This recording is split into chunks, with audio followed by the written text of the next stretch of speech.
네, 여러분 안녕하십니까? 한국인터넷진흥협회 안순식입니다.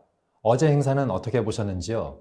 오늘 DIOW 둘째 날 행사도 여러분과 또 여러분 기업에 꼭 도움이 될 솔루션 소개가 있을 예정이오니 많은 성원 부탁드리며 궁금사항은 유튜브 더보기창 하단에 기업 담당자 정보를 참고하셔서 질문 주시면 친절히 답변해 주실 겁니다.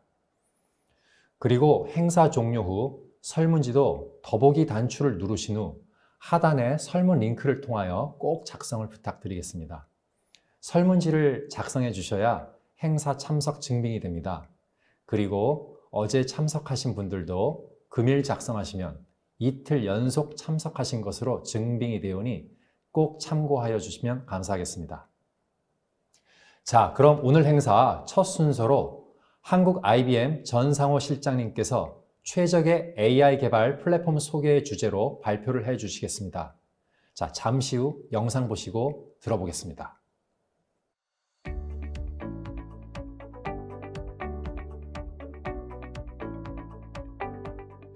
안녕하세요. 한국 IBM 마케팅팀의 이열란입니다. 요즘 AI를 활용한 다양한 시스템 구축 프로젝트가 여러 고객사에서 활발히 진행되고 있습니다. 새로운 시스템인 만큼 기대도 크고 또 이목도 많이 집중되고 있을 텐데요. 프로젝트를 성공으로 이끌기 위해 다양한 애플리케이션과 CPU 및 GPU를 검토하시고 또 서버당 스펙 최적화를 위해 다양한 구성으로 성능 BMT를 진행하시고 애플리케이션 최적화 튜닝도 하고 등등의 많은 노력을 들이고 계십니다. 하지만 마지막 활용 점정은 애플리케이션의 I/O 형태에 최적화된 스토리지 솔루션 설계라는 것을 알고 계신가요?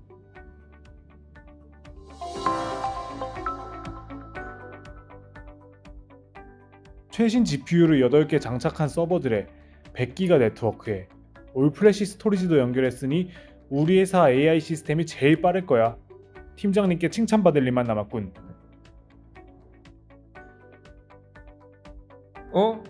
같은 어플리케이션인데? 내 친구 회사 가서 본 것보다 많이 느린데? 김대리, 지금 시스템 상태 모니터링 화면 좀 켜봐. 이게 무슨 일이지? 그럴 리가 없는데. GPU 부하율 화면 확대해봐. 고성능 GPU라고 사놓은 게 30%만 돌고 있네? 왜지? 뭐야? 나머지는 전부 웨이터에 오잖아. 스토리지에서 데이터를 못 읽어오네. 왜 그런 거지? 스토리지도 I/O 부하량이 높지 않은데? 이번에 도입한 스토리지는 올플래시 스토리지인데요. 네트워크도 100기가로 연결했고요. 친구분 회사는 뭘 어떻게 한 걸까요? 네, 지금 스튜디오에 한국 IBM의 소프트웨어 정의 스토리지 팀의 전상호 실장님 나와주셨습니다. 안녕하세요. 전상호입니다. 네, 실장님, 앞서 고객사의 상황에 대해서 어떻게 분석하고 계시나요? 예. 고객사의 환경이 아마도 그 대량의 데이터 분석을 통해 인사이트를 얻는 어플리케이션인 것 같은데요. 전체 시스템 설계에서 스토리지 서브 시스템에 대한 고려가 좀 부족했던 걸로 보입니다. 무조건 올프레시 스토리지기만 하면 GPU 서버가 필요한 I/O 성능을 모두 제공해 줄 거라고 생각하셔서는 안 됩니다. 먼저 그 데이터에 대한 분산 병렬 처리 기술로 스토리지의 최대 성능을 이끌어낼 수 있는 파일 시스템이 필요하고요. 그리고 또 더불어 스토리지로부터 GPU 서버까지 병목 없이 데이터를 전송할 수 있는 고대역폭, 로우 레이턴시 네트워크와 고효율 프로토콜이 필요합니다. 스토리지도 일반적인 범용 스토리지보다는 HPC AI용으로 설계된 전용 스토리지로 구성하면 범용 스토리지의 컨트롤에서 발생하는 병목 현상도 줄일 수 있습니다. 이렇게 스토리지의 디스크부터 GPU 서버의 메모리까지 데이터 전송 전체 영역에 대해서 최적화가 필요합니다. 먼저 스토리지 성능이 초당 수십에서 수백 기가바이트의 전송이 가능하다라고 하면 GPU에 충분한 데이터 공급이 가능한 걸로 생각들 하시는데요. 잘못된 생각이십니다. 한 가지 예를 들어 보겠습니다. 스토리지가 최대 100GB/s의 고성능 스토리지라고 하더라도 GPU 서버 한 대당 최대 3GB/s까지 I/O가 가능하다면 GPU 서버 입장에서는 3GB/s짜리 스토리지입니다. 즉 스토리지의 전체 성능도 중요하지만 GPU 서버 한 대에서 가져갈 수 있는 최대 I/O 성능도 매우 중요합니다. 스토리지 전체 성능은 스케일아웃 구조의 스토리지라면 얼마든지 올릴 수 있습니다. 다만 GPU 서버 한 대에서의 성능은 그렇지 않습니다. 스토리지 제품마다 단일 서버 최대 성능의 한계가 있고 이 부분은 아무리 증설을 해도 극복할 수가 없는 부분입니다. 따라서 다수의 GPU가 설치된 서버에 충분한 데이터를 공급하려면 도입하려는 스토리지가 단일 서버에서의 I/O 성능을 충분히 제공할 수 있는 제품인지 검토하셔야 합니다.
안녕하십니까. 저는 한국 IBM에서 파일 앤 오브젝트 스토리지 솔루션을 담당하고 있는 전상호 실장입니다.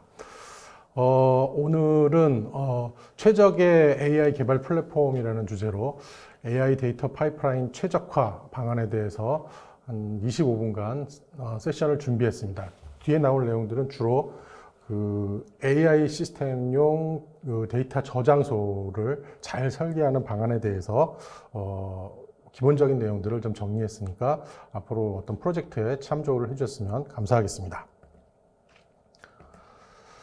일단 어떤 AI 시스템이라는 것 자체가 크게 보면은 이렇게 볼 수가 있겠습니다. 그러니까는 엣지단에 있는 다양한 산재되어 있는 데이터들로부터 의미 없는 데이터들도 다 포함되어 있겠죠. 여기서 일단 시스템 안으로 데이터를 이동시키고 그 데이터들을 정제해서 분석하고 트레이닝하는 일련의 과정을 거친 후에 인사이트를 뽑아내는 과정이라고 보시면 되겠습니다. 그렇기 때문에 각 단계별로 스토리지 서버 시스템을 우리가 어떻게 설계하느냐에 따라서 개발자들의 어떤 여러 가지 부담들도 줄일 수가 있을 거고, 그 다음에 대량의 데이터에 대한 그 관리도 자동화할 수 있을 겁니다. 이를 통해서 시스템의 퍼포먼스나 여러 가지 운영 환경을 최적화할 수 있는 어떤 근간이 되는 게 스토리지 서버 시스템의 설계다. 이렇게 보셔도 크게 과장된 얘기가 아니다. 이렇게 보시면 되겠습니다. 그래서 좀 간단하게 좀 설명을 드리면, 앞에 있는 인제스트 스토리지 부분도 좀 설명을 드리면, 인제스트 스토리지라는 거는 결국 외부에 있는 데이터를 시스템 안으로 가져오는 겁니다. 거기에는 이제 일단 트랜지엔트 스토리지에서, 그러니까 임시 스토리지 영역이겠죠. 여기는 정지되지 않은 다양한 데이터들이 들어오기 때문에 대규모 벌크 데이터가 들어오는 영역입니다. 그래서 하드웨어 비용이나 소프트웨어 비용을 최적화하면서 대량의 데이터를 담을 수 있는 그런 솔루션으로 구성을 하시는 게 이제 최적화하는 방안이 될 거고요. 그다음에 글로벌 인제스트용 스토리지라는 거는 데이터 수집을 글로벌하게, 그러니까 전 세계에서 전 지역에서 데이터를 가져오는 어떤 그런 이제 인제스트용 스토리지라고 보시면 되겠고, 여기는 단순히 어떤 용량과 성능을 떠나서 또 하나 더 추가되는 게 안정적인 데이터 전송입니다. 그래서 웬망을 통한 안전적인 데이터 전송이 가능한 프로토콜을 지원하는 스토리지가 좋을 것 같은데요. 오브젝트 스토리지가 가장 최적합한 스토리지라고 보시면 될 것 같고요. 그 다음은 이제 패스트 인제스트와 리얼타임 아날리틱스용 스토리지죠. 그러니까 인제스트를 하면서 시스템으로 데이터를 가져오면서 리얼타임으로 데이터를 분석하는 그런 용도가 되겠고, 이 부분은 성능이 굉장히 중요합니다. 그래서 아주 고성능 스토리지, 그래서 수백 기가바이트 퍼 세컨드가 나오는 어떤 스토리지, 단일 클라이언트에서도 아주 고성능이 나오는 스토리지를 구성하시는 게 이 용도에 최적화된 스토리지다라고 보시면 되겠습니다. 그래서 또한 이 각 타입의 어떤 스토리지 간의 어떤 연관성과 그 서로의 연결성들도 같이 고려하셔서 뭐 수집한 데이터를 또 다른 쪽으로 옮기느라고 이렇게 고생하시는 일이 없도록 그런 상호 연결성도 같이 검토하시는 게 바람직한 방법이라고 보여집니다. 그 다음은 이제 분류하고 ETL을 통해서 그 시스템에서 인식할 수 있는 데이터로 이제 전환하는 과정이 되겠는데요. 클래시피케이션이랑 메타데이터 태깅 부분은 일단 인제스트 쪽으로 들어오는 어떤 스토리지 데이터들에 대해서 자동화된 어떤 메타데이터, 커스터마이즈된 메타데이터 태깅을 하는 과정이라고 보시면 되겠습니다. 그래서 뭐 실제 데이터를 다 열어보고 그거를 이제 분류해서 어떤 그 분석할 때 어떤 데이터를 스캔하는 그 과정을 거치는 게 아니라 일단 시스템에서 스토리지가 일단 들어온 데이터들에 대해서 기본적인 분류 작업을 함으로 인해서 뒤에 이제 분석 작업이 들어갈 때에 파일을 스캔해야 되는 과정들을 상당히 줄여줄 수 있는, 그러니까 즉시 바로 분석이 들어갈 수 있는 굉장히 중요한 역할을 하는 부분입니다. 그래서 이런 것들이 앞단 스토리지와 얼만큼 연동이 잘 돼 있느냐에 따라서 또 그 시스템의 완성도가 또 결정이 되겠죠. 그 다음은 이제 ETL과 데이터 프로세싱 쪽입니다. 그래서 이제 그 시스템에서 인식할 수 있는 데이터 형태로 변환하고 데이터를 처리하는 과정이죠.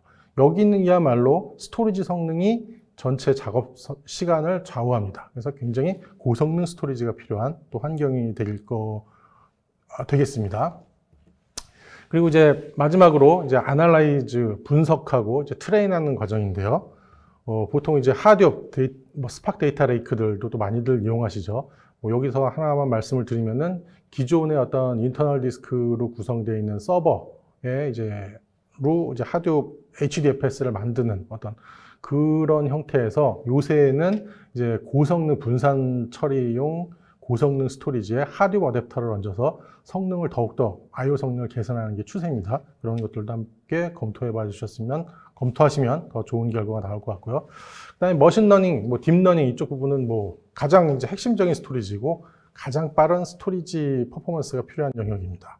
스토리지 성능이 또 얼마만큼 빠르냐에 따라서 우리가 어떤 고성능 GPU 머신을 노드당 얼마나 GPU를 더 꼽아서 집적을 높일 수 있느냐라는 어떤 것들이 결정되는 그런 스토리지라고 보시면 되겠고, 앞서 보셨던 동영상과 그다음에 뒤에 제가 그 동영상의 내용을 간략히 다시 정리를 했는데 그런 그 고성능 GPU를 데이터 피딩이 되지 않아서 놀리는 CPU들이 다 노는 것들을 방지할 수 있는 것들을 하기 위해서는 이 부분의 스토리지의 어떤 성능에 대해서 충분히 고려를 하시는 게 제일 중요하다고 보고 있습니다. 그 다음은 이제 아카이브 영역인데, 이런 머신러닝, 딥러닝용 쪽으로 들어온 데이터들을 이런 그 고성능 스토리지에다가 전부 다 이제 대량의 데이터를 담아 놓을 수가 없기 때문에 그걸 다시 또 아카이빙을 또 하셔야 되겠죠. 자주 쓰지 않는 데이터들은 이제 2차, 3차 스토리지로 내리는 과정이라고 보시면 되겠고, 이 부분도 또 굉장히 또 많은 데이터가 또 자주 참조가 되기 때문에 액티브 아카이브 영역과 콜드 아카이브 영역으로 좀 구분하셔서 아카이브 영역이지만 어느 정도 기본적인 성능이 나오는 성능 티어와 대용량 티어, 그 다음에 자주 이용하시지 않는 파일에 대한 어떤 테이프 티어를 포함해서 시스템 설계를 하시면 굉장히 비용 효율적으로 대량의 데이터를 관리하실 수 있을 거라고 판단이 됩니다. 그래서 지금까지 말씀드렸던 그 AI 데이터 파이프라인에 대해서 좀 도식화하면은 이렇게 하나의 표로 정리가 됩니다. 그래서 인제스트 영역의 스토리지들, 그다음에 클래시파이, 트랜스포메이션 쪽의 어떤 트랜스폼 쪽에서의 어떤 스토리지 저장소의 영역들, 그다음에 아날라이즈 트레이닝에 해당되는 영역들이 어떻게 유기적으로 구성이 되어 있고 데이터들이 어떤 식으로 서로 연관돼서 흘러가는지 뭐를 이제 도식화한 그림이라고 보시면 되겠습니다. 그 각각에 해당되는 솔루션에 대해서 영역에 대해서 IBM의 솔루션을 매핑한 그림입니다. 이 그림은 그래서 IBM은 그 모든 벤더 통틀어서 이렇게 전 영역에 대해서 자체 솔루션을 갖고 있는 유일한 벤더가 아닌가 저는 이렇게 생각을 하고 있고요.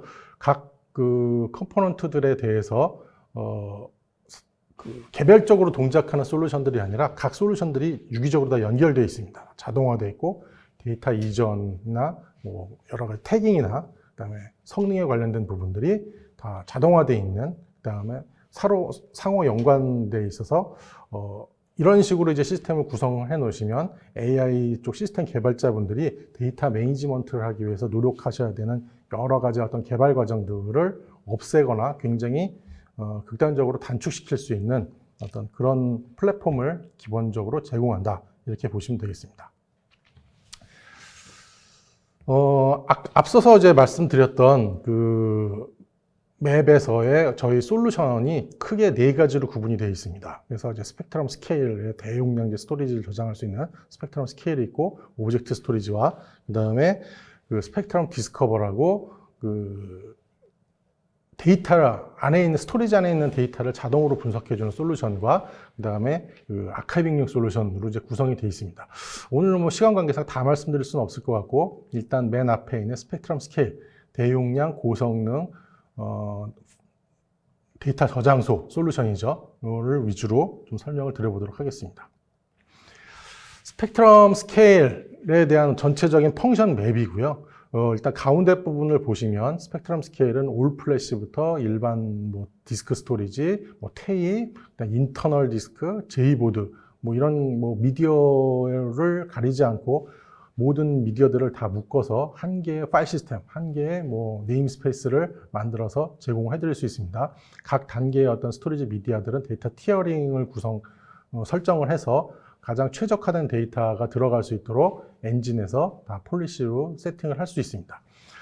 그리고 그 윗부분에 보시면 기본적으로 뭐 NFS나 SMB를 이용한 또는 아니면 포직스 마운트는 뭐 기본적으로 당연히 제공하는 거고, 앞서서 말씀드렸던 트랜스페런트 HDFS, 그러니까 하드웨어 어댑터를 제공합니다. 그래서 이 스토리지를 마치 하드웨어 저장소로도 이용하실 수 있고, 그 외에 뭐 스위프트나 S3 프로토콜을 지원하기 때문에 오브젝트 스토리지와 연동하는 것도 가능하도록 되어 있고, 또 요새 AI 시스템의 어떤 개발 플랫폼이라는 관점에서 봤을 때 가장 많이들 고려하시는 게 뭐 쿠버네티스와 같은 뭐 컨테이너 도커 환경이겠죠.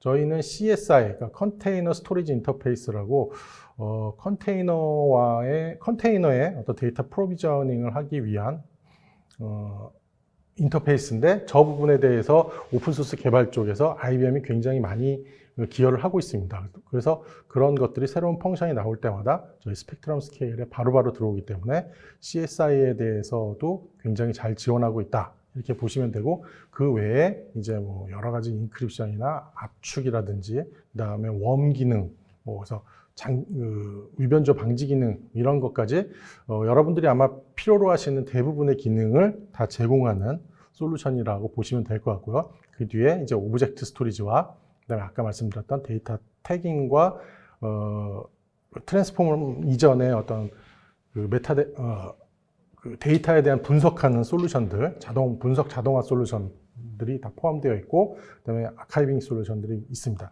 뭐 이 차트들은 이제 배포가 될 예정이기 때문에 차트를 통해서 다시 한번 정보를 확인해 주시고, 보다 더 많은 정보들이 필요하시면 언제든지 연락을 주시면 또 뭐 찾아가던 아니면 답변을 드리던 뭐 데이터 정보를 더 제공하던 이렇게 하도록 하겠습니다. 그 다음 차트는 이제 고성능 데이터 스토리지를 그래서 어떻게 만들 거냐인데, 아까 앞에서 보셨던 영상에 있는 내용입니다. 그것들을 다시 한번 정리해 봤습니다. 그래서 뭐 여러분들이 일반적으로 이제 GPU 서버들, 8GPU 서버, 요새 뭐 A100 GPU가 뭐 8개씩 들어가 있는 DGX3 이런 제품들도 엔비디아에서 출시를 하는데요. 그런 이제 고성능 GPU 서버를 놓고, 그랬으니 이제 뭐 제일 빠른 네트워크, 그래서 100기가 이더넷에 뭐 나스 게이트웨이 범용 스토리지 이런 식으로 이제 시스템을 구성하시면 아까 보셨던 이런 고성능 GPU 서버가 다 놀고 있는, 다 웨이드 IO에 빠지는 이런 결과를 얻으실 수 있습니다. 그래서 이런 것들을 극복하시기 위해서는 일단 NAS 게이트웨이를 그냥 단순한 일반 범용 NAS로 만드시면 안 되고 AI나 HPC 전용 분산 파일 시스템이 적용된 솔루션을 적용하시는 게 바람직하다 이렇게 볼 수 있고, IBM에서는 그 솔루션이 스펙트럼 스케일입니다. 그리고 그 다음에 이제 고려하실 부분은 네트워크 부분인데요. 저렇게 일반 백지 이더넷으로 하셨다고 만족하시면 안 되고 인피니티 밴드를 훨씬 더 권장을 드립니다. 왜냐면은 굉장히 포트 레이턴시나 여러 가지 전송 효율이 일반적인 이더넷에 비해서 훨씬 더 뛰어나기 때문에 인피니티 밴드, 그다음에 또 HDR 같은 경우 200G죠. 그래서 일반 이더넷보다 전송 성능도 훨씬 더 빠릅니다. 단순히 그런 네트워크만 얘기하려는 건 아니고요. 보통 이더넷을 쓰시게 되면 이제 NFS 프로토콜이나 물론 뭐 ROC가 있긴 하지만 그런 것보다는 RDMA 프로토콜, 인피니밴드 상에서의 RDMA 프로토콜이 훨씬 전송 효율이 좋습니다. 그 다음에 이런 고속 전송을 할 때 GPU 서버의 CPU에 미치는 영향도 훨씬 낮기 때문에 인피니밴드와 RDMA를 고려하셔서 이제 구축하시길 또 권장을 드리고요. 또 하나 말씀드릴 거는 이제 나머지 이제 범용 스토리지 부분인데, 센 스토리지는 여러 가지 이제 스토리지의 역할들이 있기 때문에 센 스토리지 어떤 컨트롤러에서 대부분의 또 버틀렉이 발생합니다. 그렇기 때문에 AI, HPC 전용 스토리지로 구축을 하시면 이런 것들을 이제 다 방지하실 수가 있고, 가장 이제 그 스토리지 자원의 액세스 속도를 극대화할 수 있는 방안이라고 말씀드릴 수 있겠습니다. 참고로 이제 곧 뭐 GPU 다이렉트, RDMA 기반의 GPU 다이렉트 기능들이 이제 내년 정도 되면 다 상용화될 걸로 보여지고 있고, IBM도 엔비디아와 같이 저쪽 기술을 이제 안정화시키기 위해서 지금 최선의 노력을 하고 있습니다. 그래서 향후에 이제 GPU 다이렉트, RDMA 등을 이제 원활하게 이용을 하시려면 이런 AI나 HPC 전용 스토리지를 도입하시는 게 필수라고 보시면 되겠습니다. 그 다음에 이제 스토리지 성능을 또 고려하실 때 여러분들이 이제 간과하실 수 있는 게 결국 단일 계산 노드 성능입니다. 앞에 영상에서 보셨던 그 내용과 이제 같은 내용인데요. 아무리 뭐 스케일아웃 스토리지여서, 스케일아웃 스토리지니까 뭐 갖다가 모듈을 계속 넣으면 100기가, 200기가, 300기가 per second의 스토리지 얼마든지 만들 수 있죠. 하지만 그 스토리지의 아키텍처상 단일 GPU의 성능은 이제 한정되어 있는 케이스들이 많습니다. 뭐 예를 들어서 뭐 그래서 단일 분석 노드의 맥스 성능이 한 2기가 한 클라이언트에서, 그러니까 저 100GB짜리 스토리지를 다 쓰려면 50개의 노드에서 동시에 IO를 일으키면 물론 100기가를 쓸 수 있겠지만 결국 그렇게 이제 모든 GPU 서버가 동시에 IO를 발생시키는 케이스들도 뭐 아주 그렇게 많지 않기 때문에 결국에는 한 개의 노드에서 또 얼마큼 그 성능을 빨리 당겨갈 수 있냐가 굉장히 중요한 부분입니다. 근데 그 단일 분석 노드가 2GB밖에 안 나온다면 저 분석 노드 입장에서 이 스토리지는 2기가짜리 스토리지입니다. 그래서 결국 앞에서 보셨던 그런 웨이드 IO가 발생하는 일들이 이제 그런 것들을 경험하시게 되겠죠. 그래서 이제 이 단일 분석 노드에 대해서 충분히 검토하셔야 되고, 스토리지를 도입하시기 전에 어느 정도 이제 데모 환경을 만들어 놓고 BMT나 POC를 충분히 하셔서 선정하시기를 권고를 드립니다. 그래서 최소한 요새 나온 8GPU 서버를 원활하게 돌리시려면 단일 분석 노드에서 10GB per second 이상의 어떤 리드 퍼포먼스는 확보돼야 이 8GPU 서버가 문제없이 다 잘 돌아서 결국에는 여기 있는 상단에 있는 그림처럼 그 GPU의 그 8개 GPU 또는 그 이상의 GPU 서버에서 그 GPU의 사용률을 거의 100%에 가깝게끔 만들어줄 수 있는 이런, 저희가 뭐 그러니까 GPU가 이런 식으로 동작을 하려면 데이터가 필요한데 그 데이터를 줘야 되겠죠, GPU에. 이걸 데이터 피딩이라는 용어를 쓰는데 충분히 데이터 피드를 할 수 있는 어떤 스토리지 서브 시스템에 대해서 충분히 고려하셔야 된다라는 거를 다시 한번 강조드리고 싶습니다. 그래서 IBM의 AI용 스토리지에 지금 밑에 나온 거는 마케팅 슬로건인데요. 저희 마케팅 슬로건은 Keep GPUs Busy입니다. 그래서 이 GPU들, 고성능 GPU들을 비지하게 만들자가 저희 마케팅 슬로건일 정도로 이런 그 단일 노드에서의 성능이 중요하다라는 것을 다시 한번 강조드리면서 다음으로 넘어가도록 하겠습니다. 다음은 저희 그 AI 전용 스토리지에 대해서 뭐 잠깐 소개를 드릴 건데요. 뭐 간단하게 말씀드리고 넘어가도록 하겠습니다. 스펙트럼 스케일, 뭐 굉장히 뭐 거의 무한에 가까운 파일 시스템 사이즈를 만들 수 있고, 무한에 가까운, 무한은 아니고 2의 64승계가 이제 단일 파일 시스템에 들어갈 수 있는 최대 파일 개수인데 1844경계입니다. 경입니다. 경. 뭐 조만 해도 엄청나게 큰 숫자이기 때문에 요새 뭐 수십억 개, 수백억 개의 어떤 파일이 들어가는 면 이제 성능이 막 휘청거리는 파일 시스템들이 굉장히 많은데 저희는 1844경계까지 수용할 수 있는 파일 시스템입니다. 그래서 그 굉장히 어떤 대용량, 고성능에 포커스되어 있는, 그러면서도 다양한 데이터 매니지먼트 펑션을 제공하는 어떤 파일 시스템 솔루션이다. 데이터 저장 솔루션이다. 이렇게 보시면 되겠고요. 뭐 이거는 이제 저희 어플라이언스에 대한 소개인데, 스토리지 컨트롤러를 제거하고 컨트롤러용 소프트웨어를 저희 게이트웨이에 직접 원줌으로 해서 그 퍼포먼스는 극대화하고 코스트는 또 절약하는 어떤 그런 두 마리 토끼를 잡은 솔루션이라고 보시면 되겠습니다. 그래서 구성은 뭐 스토리지 컨트롤러용 노드에 J보드가 붙어 있고, 그 뒤에 이제 저희의 주력 소프트웨어들이 탑재돼서 어플라이언스로 만들어진 제품이다. 이렇게 보시면 되겠고요.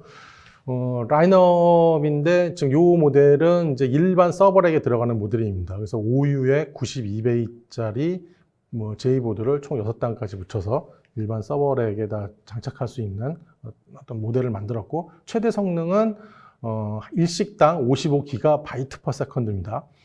저 맨 오른쪽에 있는 게 뭐 마지막 그 확장이 아니라 저게 하나의 성능 블럭입니다. 저 블럭을 옆으로 2대, 3대, 4대, 5대 계속 증설을 해서 55GB, 110GB 이런 식으로 165GB 성능과 용량을 증설하는 그런 모델이라고 보시면 되겠고요.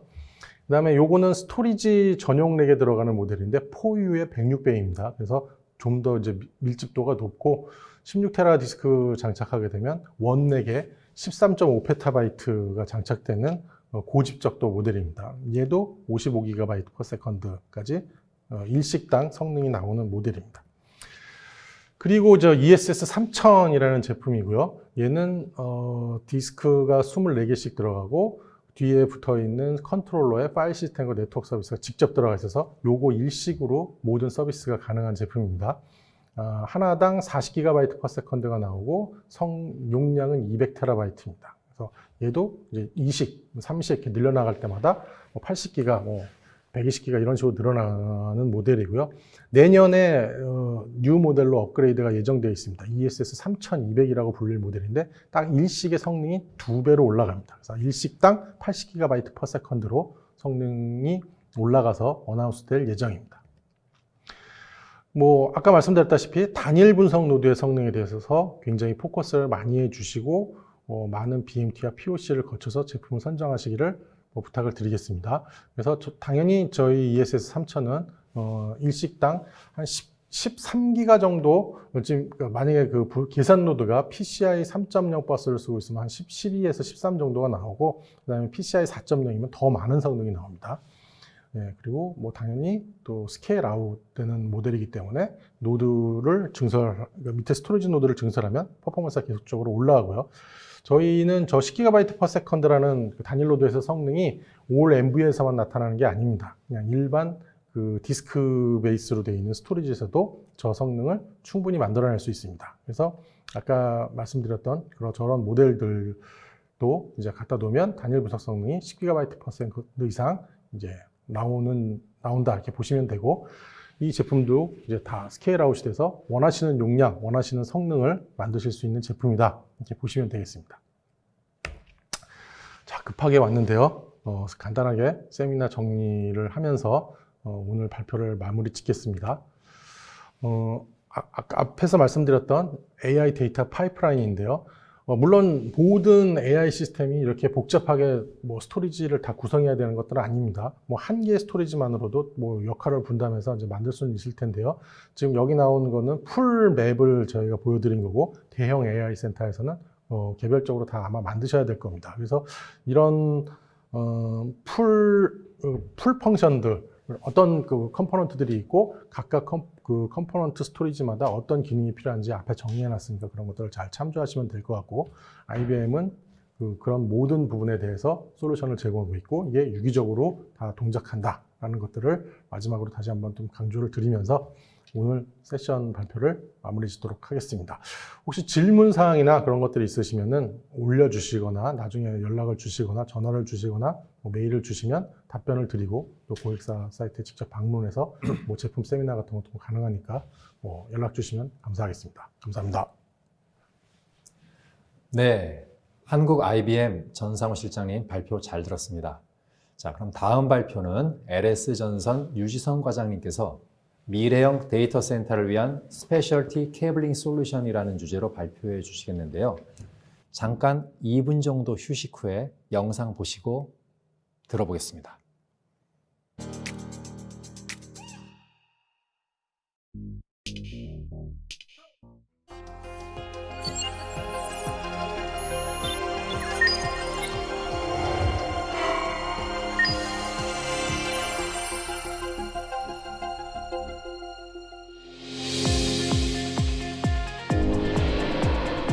LS전선이 빠르고 혁신적인 통신 기술로 전 세계 디지털 네트워크를 구축합니다. 북미는 물론 유럽과 아시아까지 LS전선의 통신 네트워크는 전 세계 고객들에게 인정받으며 비즈니스 영역을 확장하고 있습니다. 광섬유부터 광케이블까지 전 공정을 자체 생산할 수 있는 능력을 확보했으며 최신 공정을 바탕으로 신뢰성 높은 고품질의 다양한 광케이블을 선보이며 고객 만족을 실현하고 있습니다. 특히 케이블 보설 시 작업자 편의성을 배려한 올드라이 가공용 케이블은 물론 지중용, 인임용, 옥내용 광케이블 등 뛰어난 품질의 제품을 생산합니다. 그리고 도심 밀집 지역에서 포설이 용이한 마이크로 ABC, 마이크로 유닛 케이블 등은 보다폰, 브리티시 텔레콤 등 세계 유수의 통신 사업자에게 기술력을 인정받았습니다. 한편 접속 솔루션과 통신망 구축 등 시공 엔지니어링도 적극 육성하여 토털 솔루션 프로바이더로 성장하고 있습니다. LS전선의 통합 배선 브랜드 LS 심플은 최고의 품질과 기술력은 물론 25년간 품질 보증을 제공하며 고객사의 파트너로 신뢰를 쌓아가고 있습니다. 건물 내에 효율적이고 최적화된 데이터 통신망을 구축하며 고성능, 고밀도, 높은 수준의 보안이 필요한 데이터 센터에 사용되고 있습니다. 지능형 통합 배선 시스템 심플위는 아파트, 빌딩, IDC 센터 등에서 사용되며 효율적인 통합 배선 운영과 실시간 모니터링을 통해 고객의 손실 비용을 획기적으로 줄여줍니다. LS전선의 동축 케이블 시스템은 효과적인 무선 통신망 구축을 위해 사용됩니다. 이동통신용 동축 케이블은 고품질의 음성과 영상 데이터 수신을 가능하게 해주며 누설 동축 케이블과 무선통신 보조 설비는 지하 공간과 터널 등 통신 제약이 심한 공간에서도 끊김없이 정보를 전달합니다. 유무선 네트워크 환경 분석, 효율적인 통신망 설계, 통신선로 구축과 유지 보수, 무선 기지국 구축에 이르기까지 LS전선은 유무선 통합 컨버전스 시대를 선도하며 글로벌 고객들에게 전문성을 인정받고 있습니다. 빠르고 편리한 소통을 넘어 고객의 비즈니스에 가치를 더하는 통신 서비스를 제공합니다. 리딩 솔루션 LS전선. 안녕하십니까. 저는 LS전선 통신사업부에서 근무를 하고 있는 유지선 과장입니다. 이번에 저희가 준비한 세미나 내용은 미래형 데이터 센터를 위한 스페셜티 케이블링 솔루션에 대한 내용으로 준비를 했고요. 이제 앞서 여러 업체에서 그 데이터 센터 인프라 운영 관련 내용을 발표해 주셨는데 저희 이제 LS전선에서 준비한 내용은 좀 더 베이직한 데이터 센터의 케이블링 관련 제품, 인스톨, 그리고 관리 방법 중심으로 좀 소개를 드리고자 합니다. 어제 제가 1일차 웨비나 영상을 시청을 하였는데 플루크 네트워크사에서 랜 케이블에 대한 구조 및 사양에서 좀 잘 설명을 해 주셨더라고요. 그래서 이번에 저희가 준비한 내용은 그런 이제 케이블에 대한 기본적인 내용은 생략을 하고 이제 주요 솔루션에 대한 내용으로 저희가 설명을 드리고자 합니다. 네. 발표 내용의 순서로는 데이터 센터에 대한 이제 케이블링 트렌드를 간단히 설명을 드리고 그 두 번째로 이제 저희가 세 가지의 중요하다고 생각하는 부분, 보안, 그리고 이지 인스톨, 그리고 데이터 센터의 케이블링을 이제 관리를 할 수 있는 인프라 관리를 세 가지 중점으로 소개를 해 드리고요. 그리고 마지막으로 데이터 센터의 특수 환경용으로 쓰일 수 있는 저희 LS 전선만에 특화된 제품을 마지막으로 소개를 해 드리고자 합니다. 네, 일단 저희 LS 전선에서는 카파, 그리고 광 케이블, 그리고 배선 자재, 그리고 관리 시스템까지 엔드-투-엔드 솔루션을 제공을 해드리고 있습니다. 첫 번째로 데이터 센터 케이블링 트렌드에 대해서 간략히 소개를 좀 드리도록 하겠습니다. 네. 데이터 센터 케이블링 트렌드 같은 경우 최근 초고속 시대 트렌드에 맞춰서 광 그리고 UTP도 상당히 빠르게 추세가 변하고 있는 상황입니다. 첫 번째 그래프에서 보실 수 있다시피 불과 몇 년 전까지만 해도 40G가 이제 대세라고 볼 수가 있었는데 최근 100G 수준까지 빠르게 성장을 하였고 보시면 아시겠지만 400G 전송 모듈까지 성장세가 굉장히 가파르게 좀 오르고 있는 상황입니다.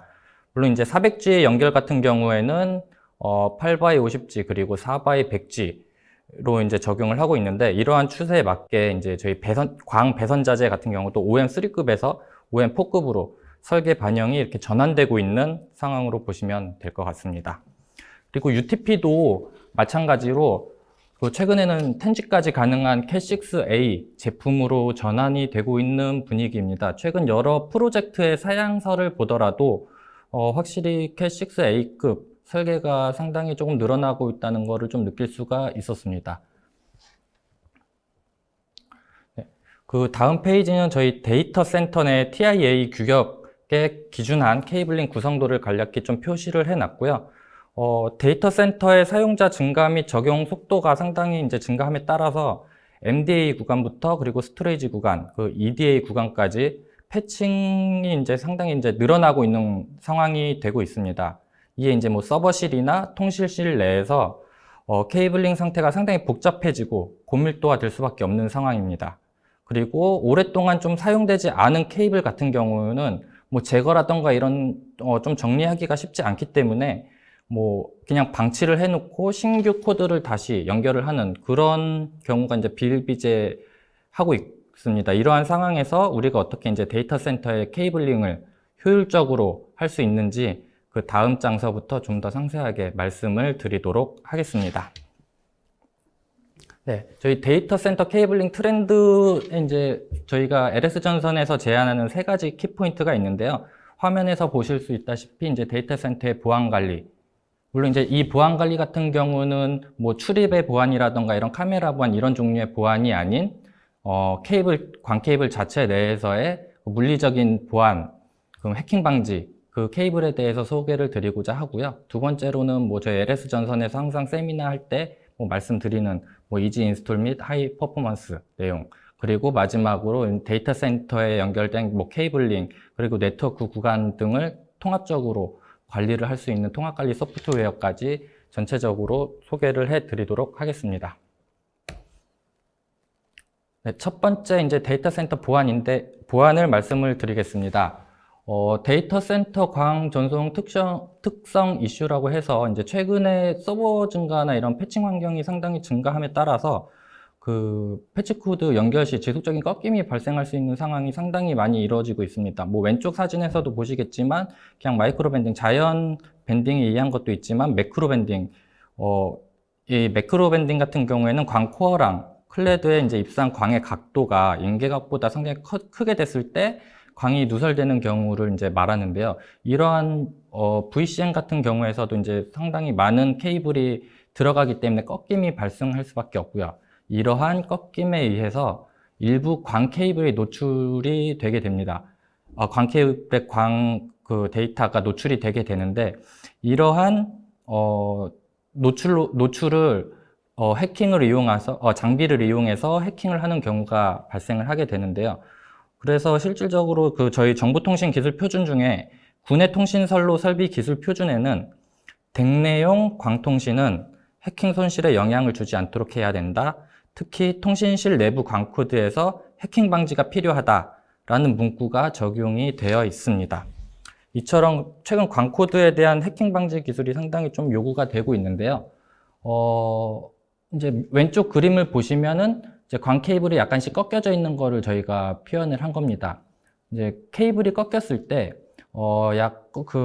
꺾임에 의한 그 광 손실은 한 0.2dB 이상이라고 보시면 될 것 같고, 이게 일반적으로, 전체적으로 포설이 됐을 때 0.2dB씩 거의 한 4회에서 5회 정도 전체 한 포설 중 꺾인 구간이 있다고 하거든요. 그래서 약 1dB 이상 손실이 발생을 한다고 저희가 이제 확인을 했는데, 이러한 패칭 환경에서 저희가 광 케이블에 대한 광 누설 데이터가 얼마만큼 최소화시킬 수 있느냐 저희가 고민을 했을 때 저희 LS전선만의 특화된 광섬유를 사용해서 최소 이제 0.15dB 이하 수준으로 세이빙을 할 수 있는 광신호 손실을 최소화할 수 있는 케이블을 저희가 개발을 했습니다. 그 케이블에 대해서는 조금 이따가 다시 한번 자세하게 설명을 드리도록 하겠습니다.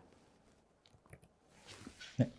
그래서 일단 아까 전에 제가 광 케이블에 대해서 어떻게 해킹을 하느냐라고 했을 때 광 케이블은 조그만 꺾임이 있더라도 그 꺾임으로 인해서 빛이 누출이 되게 되어 있고, 그 빛을 이용해서 실제 데이터를 해킹을 하는 경우가 있었습니다.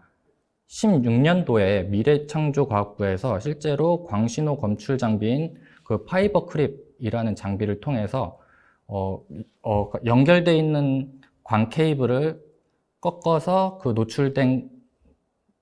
노출된 광 정보를 해킹을 해서 직접 영상으로 시연을 하는 그런 거를 퍼포먼스를 보였었는데요. 이렇기 때문에 광 케이블의 물리적인 해킹이 가능하다는 게 조금 많이 알려졌었고, 그거에 대한 방지책을 좀 더 세워야 되는 현실이 좀 다가왔었습니다. 그래서 저희 LS전선의 해킹 방지 광 케이블은 아래 내용을 보시다시피 일반 광 케이블의 이제 손실률보다 훨씬 적은 손실률을 가지고 가게 되어 있습니다. 규격은 마이너스 28dB에서 저희 그 LS 심플 안티 해킹 케이블 같은 경우 평균 마이너스 57dB 수준으로 상당히 좋은 손실률을 가지고 있습니다. 네, 해킹 방지용 백본 12에서 24 케이블, 이 케이블이 저희가 이제 소개해드릴 해킹 방지 광 케이블인데요. 일단 해킹 방지, 저희 같은 경우는 광섬유 자체도 직접 생산을 할 수 있는 능력이 되기 때문에 이러한 해킹 안티 해킹 파이버를 저희 LS전선에서 특허를 냈고, 이 제품으로 실제 생산을 했습니다. 그래서 다른 케이블과는 다르게, 다른 케이블 같은 경우는 이제 물리적으로 아머나 이런 거를 써서 해킹 방지를 하는 경우도 있는데, 저희 같은 경우에는 광섬유에 직접적인 이제 안티 해킹 기능이 들어가 있기 때문에 컴팩트한 사이즈로 관론의 포설까지 용이하다는 장점이 있고요.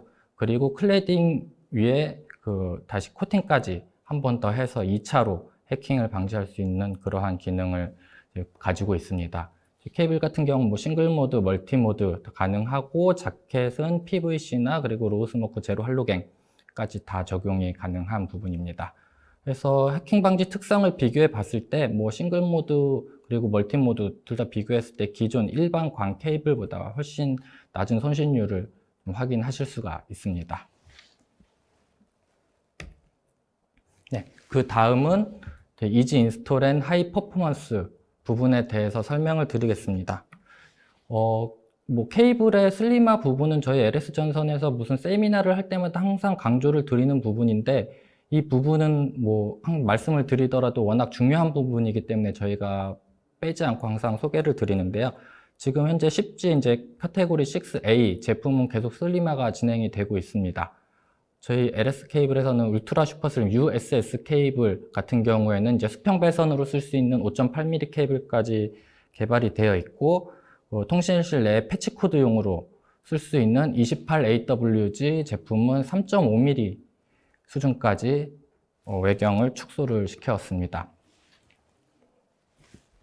화면에서 보시다시피 저희 그 버티컬 케이블 매니지먼트 VCM에 상당히 일반 제품 대비 초소형 제품의 공간 여유가 상당히 있는 걸로 확인이 되는데요. 심지어 2배 케이블을 더 넣었음에도 불구하고 훨씬 여유 공간이 많이 나오게 되는 것을 확인하실 수가 있습니다.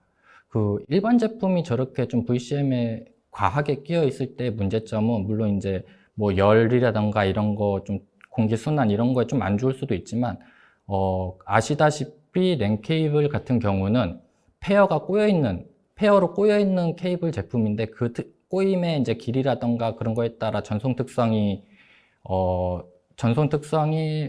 그 검증이 되는 건데, 저렇게 좀 압력이 가해지면은 그러한 꼬임에 대한 좀 밸런스가 무너질 수 있어서 전송 특성에도 좀 영향을 미칠 수가 있거든요.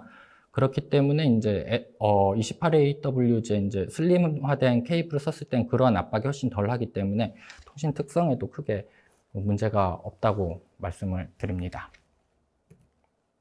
네. 그리고 이제 UTP 케이블 쪽은 28AWG로 설명을 드렸고, 광 케이블은 어떻게 하느냐? 저희가 항상 이제 솔루션으로 내세우는 게 MPO 솔루션을 설명을 드리고 있고요. 지금 보시는 이 화면은 액세스 스위치에서부터 디스트리뷰션 스위치까지를 MPO 연결을 했을 때 모습을 보여준 거고, 그거에 대한 손실률을 간단히 조금 표현을 한 겁니다. 일반적으로 그냥 광 코드로 연결이 됐을 때는 저렇게 연결 포인트당 그 손실률이 0.75dB, 각 0.75dB로 확인이 되는데요. 저희 MPO 시스템 같은 경우는 그 포인트당 0.25dB의 로스율을 좀 가지고 있습니다. 그렇기 때문에 전체 채널 구간에서의 로스율은 0.25, 위에 텐지를 확인을 해보시면 포인트가 3포인트가 있을 경우에는 0.75dB로 나오고, 그렇기 때문에 맥스 채널 그 인석션 로슈 2.6dB 상당히 낮은 수준으로 확인을 하실 수가 있고요. 그리고 40G나 100G 같은 경우에도 동일하게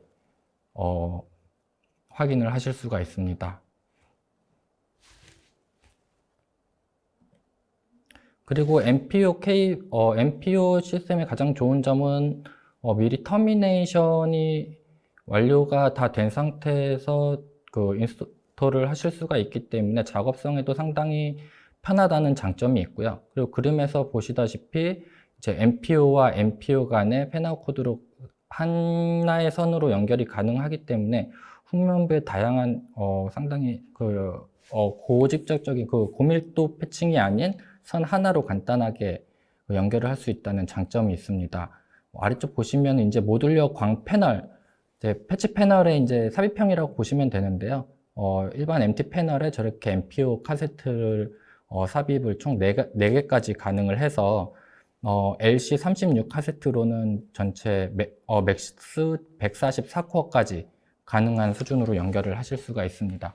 그리고 가운데 보시는 게 이제 프리 터미네이션이 된 카세트 모듈이고요. 그리고 오른쪽에는 MPO 패널 코드까지 저희가 준비가 다 되어 있습니다.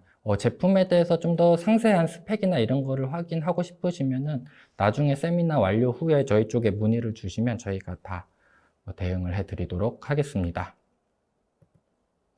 네, 그리고 다음 장면은 28AWG 패칭 그리고 48포트 패치 패널, 원유 48포트 패치 패널을 사용했을 때 그 차이점을 이렇게 비교를 해 놓은 건데요. 일반적으로 이제 24포트짜리 패치 패널을 썼을 때는 왼쪽과 같이 이제 상당히 많은 부분을 렉의 많은 부분을 차지하게 되고, 거기에 따라 케이블도 상당히 좀 답답하게 들어가게 되는 경우가 많은데, 이제 이거를 48포트, 원유짜리 48포트와 그리고 28AWG 케이블을 썼을 때는 상당히 많은 공간, 그리고 맥 저희가 이제 맥이라고 하는 move, add, change 이 소요 시간을 상당히 감축시킬 수가 있다는 장점이 있습니다. 그래서 지금 화면으로 보시는 것과 같이 렉 공간은 거의 35%까지 감소를 시킬 수가 있고 VCN 공간도 75%가 감소가 됩니다. VCN 공간에서 75%가 감소가 된다는 것은 그만큼 케이블에 대한 압박도 상당히 줄어든다는 얘기라고 볼 수가 있고요. 그리고 이만큼 렉도 줄어들고 공간이 많이 생겼기 때문에 그 move, add, change 시간이 상당히 감축된다는 것을 확인을 하실 수가 있습니다. 네. 그리고 48포트 패치 패널을 썼을 때 가장 문제점이 거기에 꽂혀 있는 패치 코드를 빼고 이런 거에 대해서 상당히 불편하지 않을까라는 사람들의 그런 게 있을 수가 있는데요. 일반적으로는 이제 왼쪽 그림과 같이 그 레치 부분에 손가락을 넣고 레치를 눌러서 빼야 되는 그런 좀 불편한 상황이 많이 일어날 수가 있습니다. 근데 저희가 이제 LS 특허 디자인으로 회전식 부트, 저희는 이제 턴부트라고 명명을 하였는데요. 레치 부분까지 손을 안 넣더라도 그냥 부트 부분을 돌려서 쉽게 꽂았다가 뺄 수가 있습니다. 저 부분 같은 경우는 한번 꽂아놓고 돌리지 않으면은 절대 쉽게 빠지지 않기 때문에 뭐 보안 문제도 충분히 저희가 커버를 할 수 있다는 장점이 있고요. 그래서 빠르고 쉬운 맥, 그리고 높은 신뢰성, 그리고 고밀도 환경에 용이하다는 저희 장점을 가지고 있습니다. 그리고 케이블 자체로도 이제 높은 인장력과 굽힘 반경을, 굴곡 반경에 유리하다는 저희 장점도 있고요. 그리고 이제 다음에 설명드릴 내용은 이제 LED 솔루션에 대해서 좀 설명을 드리겠습니다.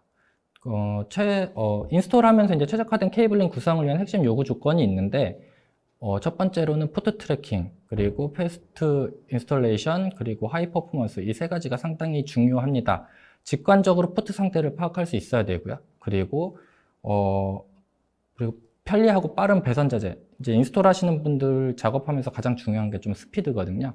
그런 부분도 있고, 물론 거기에 맞는 하이 퍼포먼스도 보여줘야 되고, 이 부분을 저희 LS 전선 심플 라이트 LED 솔루션으로 조금 소개를 해 드리도록 하겠습니다.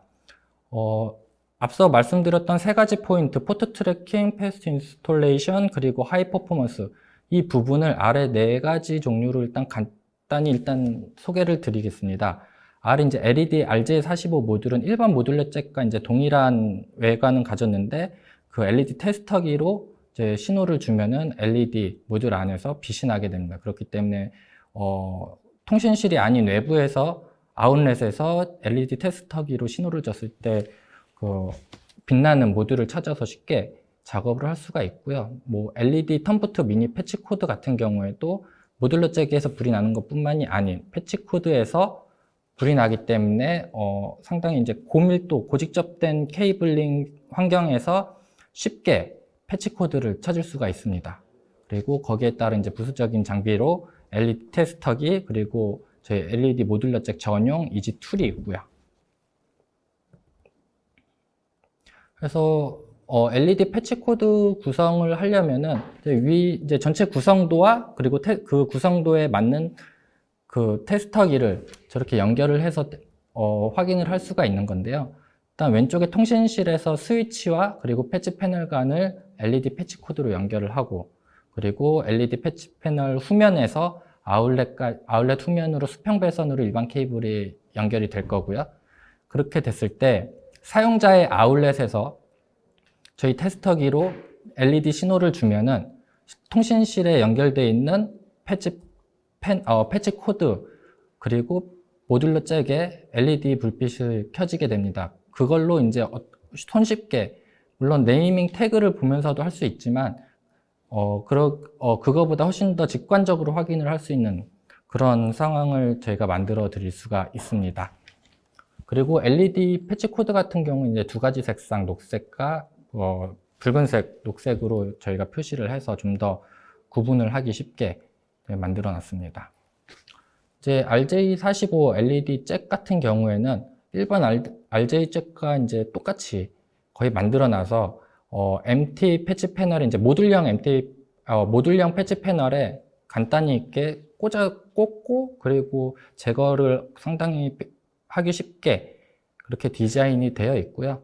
그리고 이 모듈러 잭과 케이블 작업을 할 때 한 번의 동작으로 4개의 페어를 동시에 작업할 수 있는 그런 이지 툴까지 저희가 다 마련이 되어 있습니다. 그래서 일반적으로는 모듈러 잭을 작업할 때는 일반 IDC 펀칭 툴이라 그래서 각 페어별로 이렇게 찍는 8번을 동시에 찍는 그런 작업을 진행을 했어야 되는데 저희 LS 특화 이지 툴 같은 경우에는 모듈러 잭을 저희 툴에다 한번 넣고 한 번의 펀칭으로 전체 4페어 작업 4페어 작업 절단까지 모두 작업이 완료를 할 수가 있습니다.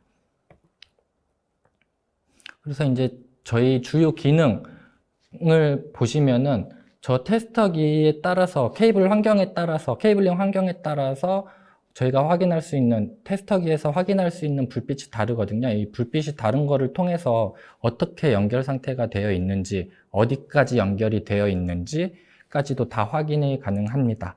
그렇기 때문에 아래 표를 보시면은 이제 수평 배선이 다 이상 없이 연결이 되어 있는지 아니면 어느 구간까지 연결이 되어 있는지 저러한 LED 효과를 통해서 확인을 할 수가 있고요.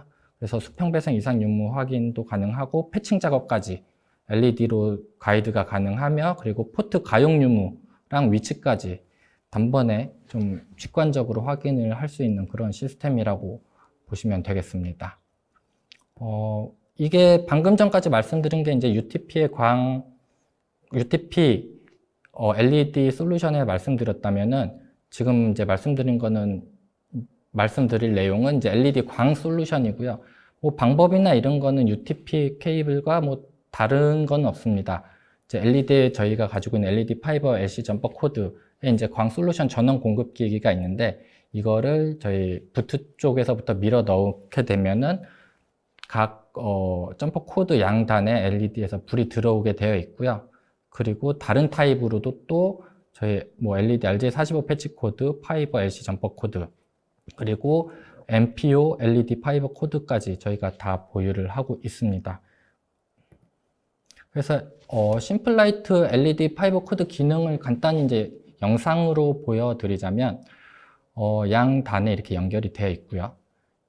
그 전원 공급기를 케이블에 연결을 해서 LED 화면으로 해서 지금 화면에선 상당히 뭐 짧은 구간처럼 보이겠지만 실제로는 상당히 먼 구간에서의 연결 상태를 서로의 연결 상태를 확인할 수가 있습니다. 그래서 이러한 심플라이트 LED 솔루션을 통해서 포트 위치를 직관적으로 확인할 수 있고 고밀도 환경에 최적화된 디자인이기 때문에 인스톨하기 상당히 쉬우면서 또 LED 모듈과 연계한 추가 기능으로 배선 연결 상태까지 확인을 할 수 있는 이런 3가지의 장점을 모두 다 가지고 간다고 보실 수가 있겠습니다. 그리고 데이터 센터 인프라 관리 부분을 좀 설명을 드리겠습니다. 데이터 센터 구성 요소 및 이제 스토리지 제품 구성 표준을 좀 말씀을 드리면 네트워크 인프라 구성 요소, 뭐 저희 케이블링 배선 자재서부터 뭐 L2 스위치, L3 스위치까지 다양하게 이제 준비가 되어 있고 설계 표준은 TIA942 데이터 센터 통신의 인프라 기준에 따라 이제 관리를 하게끔 되어 있는데요. 주요 요소 5가지로 이제 정리를 했습니다. 위치 관리, 연결 관리, 상태 및 장애, 그리고 트래픽 관리, 어플리케이션 성능. 이제 기본적으로 주요 관리 요소 같은 경우에는 데이터 센터는 NMS 부분이 좀 더 중시가 될 텐데요.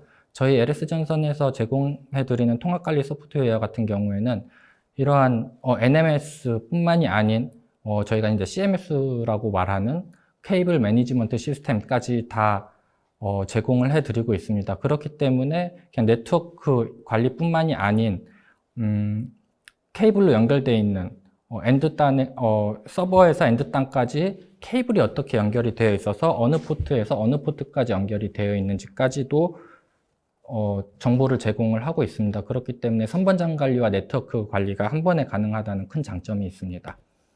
그래서 저희가 저희 통합관리 소프트웨어의 그 시스템명을 심플 I로 명명을 하였는데요. 심플 I의 이제 주요 기능을 간단히만 좀 화면을 통해서 보여드리겠습니다. 이게 이제 저희 실제 소프트웨어의 화면을 캡처를 해서 보여드리는 건데요. 이제 각 렉을 2D 또는 3D로 저희가 보여드리면서 실제 렉 내부의 실장 잘비라든지 그리고 자산의 상세 정보까지 다 파악이 가능하고요.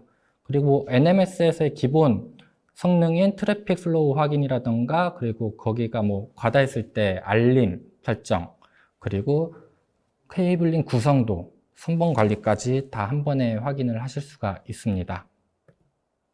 그리고 뭐 당연히 네트워크 장비랑 서버 상태 관리 및 알람, 이러한 기본적인 기능은 모두 다 포함을 하고 있고요. 그리고 윈도우나 리눅스에서 모두 사용이 가능합니다. 그리고 인터페이스별 트래픽 모니터링 및 인게치 알람, 응답 속도, 사용률, 에러율, 손실률, 패킷 송신량, 오류율 이런 것까지 파악이 가능하고, 각종 어플리케이션 성능을 모니터링 기능을 제공을 하고 있습니다. 일단 기반은 OP 매니저라고 보시면 되고요. 그리고 그 고객사가 자기가 원하는, 그 관리자가 자기가 원하는 항목을 손쉽게 볼 수 있게끔 대시보드 커스터마이징이 가능하고요.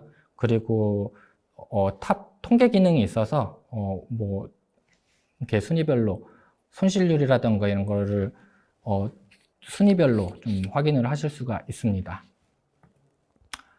좀 빨리 말씀드린 감이 있지 않은데, 좀 더 상세한 내용은 저희한테 따로 문의를 주시면 저희가 다시 좀 더 자세하게 말씀을 드릴 수가 있겠고요. 그리고 아까 전에 마지막으로 저희가 설명을 드리려고 했던 데이터 센터 특수 환경용 케이블입니다. 이 부분은 이제 데이터 센터의 통신실이나 서버실에서의 사용이 아닌, 이제 데이터 센터는 이제 특수한 좀 상황에서 사용하실 수 있는 케이블을 저희가 설명을 드리는 건데요. 첫 번째로 소개해 드릴 게 이제 탄소섬유 적용한 하이브리드 편조 차폐 케이블이고요. 이거는 저희 일반적으로는 이제 구리선을 써서 많이 차폐를 하는데, 저희 LS 전선에서 이번에 저희 특허로 탄소섬유의 장점을 살려서 구리가 아닌 탄소섬유로 차폐 케이블을 만들었습니다. 그래서 기계적인 충격이 발생할 수 있는 발생할 수 있는 환경이나, 그리고 유연한 동작, 경량성이 요구되는 환경에 좀 적합하고요. 사용 분야는 데이터 센터의 엘리베이터나 이러한 스마트 팩토리 부분에서도 충분히 이용이 가능한 케이블입니다. 그래서 사람들이 탄소섬유를 했을 때 어느 정도 수준일까라고 이제 좀 의문을 가지실 수가 있는데, 저희가 구리 대비 이제 비교를 한 겁니다. 당연히 이제 구리 대비 탄소섬유로 들어갔기 때문에 경량성, 그리고 유연성이 상당히 뛰어나고요. 강도, 탄성까지도 저희가 케이블 자체로 비교를 했을 때의 차이점을 저희 만들어 놓은 겁니다. 비교해 놓은 표입니다. 그래서 카테고리 5, 2와 6 이더넷 특성까지 모두 만족하는 케이블로 저희가 케이블을 개발을 해 놨고요. 그 마지막으로 설명드린 심플 와이드 케이블은 장거리 PoE 케이블인데요. 데이터 센터 내에서도 이제 보안이 중요하기 때문에 여러 가지 CCTV라든가 이런 거 설치를 좀 많이 필요하게 될 겁니다. 그렇지만 현재 일반적으로 말씀하시는 건 위에 장거리 구성처럼 100m까지 케이블이 UTP가 갔다면 그 이후에 다시 스위치 허브라든가 무슨 리피트 같은 특수 장비를 사용해서 다시 연장을 해서 최종 CCTV까지 가는 이러한 구조였는데요. 저희가 이번에 개발한 케이블은 200m까지 한 번에 중간 연결 장치 없이 한 번에 연결할 수 있는 케이블이고요. 최대 1GB까지 전송이 가능하고 PoE 케이블이기 때문에 30W까지 전송이 가능합니다. 이 부분은 굳이 이제 PoE CCTV뿐만이 아니더라도 다른 센서라던가 이런 부분 30W 이하의 1GBps 이하 사용을 가능한 제품이라면 충분히 적용이 가능한 케이블이고요.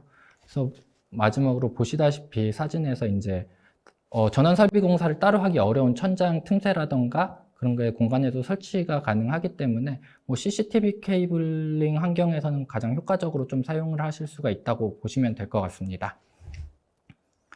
네, 일단 저희가 오늘 여기까지가 저희가 준비한 내용이고요. 좀 시간이 좀 많이 없어서 좀 더 상세하게 설명드리지 못한 점이 있는데, 그 부분은 저희가 나중에 저희한테 따로 문의를 주시면 저희가 좀 더 상세하게 좀 안내를 해 드리도록 하겠습니다.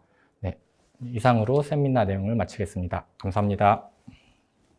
네, LS전선 유지선 과장님 발표 잘 들었습니다. 자, 여러분, 현재 DIOW 웨비나 행사가 어제부터 오늘까지 이틀에 걸쳐 진행 중인데요.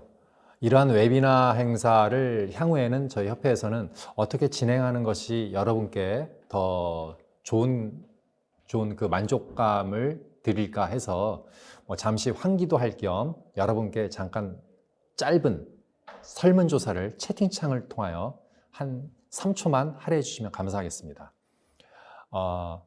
종일 행사를 하는 게 좋다 1번, 어제 오늘처럼 이렇게 일자를 나눠서 하는 게 좋다 2번, 아무 것이나 해도 상관없다 3번. 자, 하루 종일 1번, 분리해서 하는 게 좋다 2번, 분리나 종일 행사를 해도 상관없다 3번. 여러분 채팅창에 한번 번호만 적어주시면 참고하겠습니다. 자, 이제 그 DIOW 2020 마지막 발표로 컴볼트 코리아 성광일 이사님께서 뉴노멀 시대 멀티 클라우드 데이터 보호라는 주제로 발표를 해주시겠습니다. 그럼 영상 보시고 들어보겠습니다.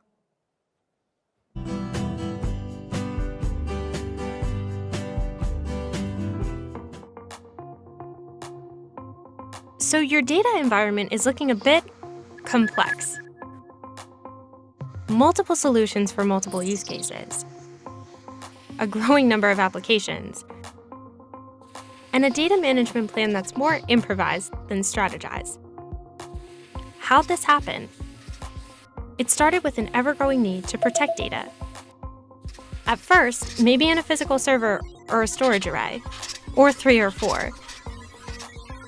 Then virtualization became the new norm. But data kept growing, and so did your storage costs. So you adopted deduplication, probably as a purpose-built appliance. Then, hyperconverged infrastructures promise simple scaling. Suddenly, you have different products for each use case, each with its own backup solution. And we haven't even touched on the cloud, Office 365, Salesforce, or SaaS. Well, that escalated quickly. Now, let's show an easier data journey.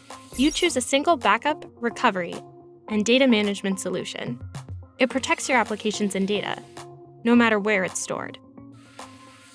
Physical, virtual, hyperconverged, cloud, big data. It even plays nicely with container platforms, one tool that fits wherever your data takes you, or wherever you take your data. This leads to operational efficiencies, lower costs, reduced complexity and risk, and data that's ready for anything. So you can focus on using it and your mind to do amazing things.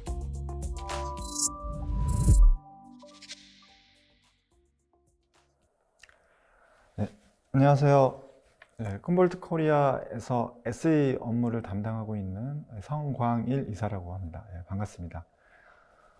오늘 제가 그 멀티클라우드 환경과 레가시 백업의 뉴 노멀 전략이라는 주제로 좀 소개를 좀 해드리려고 하고요. 컴볼트라는 회사가 어떤 회사인지 모르시는 분들 위해서 간략하게 설명을 드리면, 이 컴볼트는 데이터 보호 솔루션입니다. 여러분들이 많이 알고 계시는 또 백업 소프트웨어라고 보시면 되고요. 이 데이터를 보호를 하실 때 고려해야 될 사항들을 좀 오늘 가이드를 좀 드릴 거고요. 여러분들이 백업 소프트웨어를 쓰고 계시는 소프트웨어나 또는 앞으로 새롭게 도입할 의사가 있다라고 하시면은 오늘 제가 설명드린 내용과 현재 계획하고 있는 내용들을 좀 검토를 비교를 하셔서 도입하는 데 좀 참조를 하셨으면 좋겠습니다. 그래서 보통 뭐 백업이 뭐 별거 있나라고 생각하시는 분들이 있을 수가 있거든요. 그냥 복사만 하면 되는 거 아니야? 뭐 이렇게 생각하시는 분들도 있습니다. 근데 요즘에 요즘같이 인프라가 복잡해지고 어플리케이션도 다양해지는 상황에서 솔루션을 처음에 도입을 잘못하시게 되면 추후에 많은 그 난관과 문제점에 부딪힐 수가 있기 때문에 오늘 세션 잘 들으시고 제품 검토 하실 때 잘 참조하시기 바랍니다. 오늘의 아젠다는 팬데믹의 영향 및 백업 시장 동향하고 현대화된 백업 앤 리커버리 방식이 뭐가 있는지, 그리고 백업 애저 서비스 하실 때 고려해야 될 사항들, 그리고 컴볼트를 사용했을 때 베니피스에 대해서 좀 설명을 좀 드리도록 하겠습니다. 팬데믹 때문에 전 세계적으로 많이, 우리나라를 비롯한 전 세계적으로 많이 힘든 상황이 발생을 하고 있는데요. 이 팬데믹 전에 인프라에 관련된 어떤 그 이전 작업이라든지 이런 그 작업들이 굉장히 발빠르게 움직이고 있었습니다. 기존의 유닉스 장비를 X86으로 이관을 한다든지 또는 HCI로 이관을 한다든지 또 퍼블릭 클라우드로 옮긴다든지 또는 그 다양한 어플리케이션을 기존에 뭐 오라클이라든지 큰 DB를 쓰다가 뭐 오픈베이스 데이터베이스로 마이그레이션을 한다든지 이런 작업들이 빈번하게 이루어졌었고 그 백그라운드에는 비용 절감의 어떤 그 포인트로 계속 고객들이 접근을 하고 있었습니다. 근데 이게 팬데믹이 발생한 이후에 이 팬데믹 이후에 언택트와 관련된 서비스들이 엄청나게 늘어나면서 그런 서비스들이 데이터를 막 만들게 됩니다. 엄청나게. 그래서 이 기존 팬데믹 전에 이루어졌던 인프라 이관 사업들이 동일하게 이루어지는데 거기에 이전되는 데이터 양들이 엄청나게 늘어나고 있는 상황입니다. 그리고 또 다른 애로는 이게 글로벌 10대 기업의 시가총액 자료이고요. IT와 관련된 기업을 노란색으로 좀 표현을 해놨습니다. 그래서 2020년 1월 1일 날 조사된 자료이고, 저 업체들을 보시면 많은 다들 아시는 업체일 거예요. 뭐 애플이나 MS, 또 AWS나 애저, 뭐 이런 클라우드 관련된 업체들, 또 페이스북 이런 업체들이 전체 시가총액이 한 6,800조 정도가 되는 정말 엄청난 금액의 시가총액을 유지하고 있는데, 이 팬데믹이 발생한 이후에 한 1,000조 가까이가 확 늘어났습니다. 이 또한 이 데이터가 늘어난 이유가 언택트와 관련된 서비스들이 엄청나게 늘어나면서 그 데이터들이 엄청나게 늘어났고, 이 투자자들이 이런 데이터를 가지고 있는 업체에게 투자를 하고 있는 상황입니다. 지금 이게 4월 달에 조사된 내용인 거고요. 요즘 최근에는 아마 더 올랐을 것이라 판단이 되고 있습니다. 그래서 이 투자자들이 유명한 IT 업체들을 보고 사는 게 아니고요. 보시면은 거의 과거에는 이런 제조업체들이 시가총액을 많이 높은 시가총액을 유지를 하고 있었는데 이미 바뀐 지 오래됐죠. 그래서 그 투자자들이 바라보는 뷰는 어떤 유명한 회사를 보는 게 아니고 그 회사가 가지고 있는 데이터가 얼마나 되느냐, 또는 좀 더 자세히 말씀드리면 그 데이터로, 엄청나게 수집된 데이터로 새로운 서비스를 얼마나 창출해낼 수 있느냐, 그래서 그 데이터의 값어치를 얼마나 잘 활용할 수 있느냐의 그 권한을, 그 능력을 가진 기업들에게 돈이 몰리고 있다, 이렇게 보여지고 있습니다. 그리고 또 다른 A이고요. 기존의 IT와 전혀 상관이 없던 부동산 업체 또는 사모펀드, 이런 회사들이 눈에 보이는 물리적인 자원을 투자를 했다가 그게 오르면 물리적인 자원을 파는 이런 방식으로 수익 창출을 했습니다. 근데 요즘에 제가 기사를 보니 이런 부동산 업체들이 땅을 사서 데이터 센터를 짓는데요. 그래서 그 데이터 센터를 파는 게 아니고 그 데이터 센터를 대여를 해서 월 가금 형식으로 받는다고 하는 겁니다. 그래서 이 투자자들의 비유도 어떤 물리적인 포인트에서 다 이 데이터를 바라보고 있는 거죠. 이 데이터에 값어치가 있다라고 판단을 하고 있는 거로 보여지고 있습니다. 그래서 이 클라우드 쪽을 요즘 글로벌하게, 우리 국내 상황은 퍼블릭 클라우드로 가는 게 약간 좀 더딘 상황인데요. 글로벌한 퍼블릭 클라우드 쪽의 데이터 사용률은 굉장히 높아요.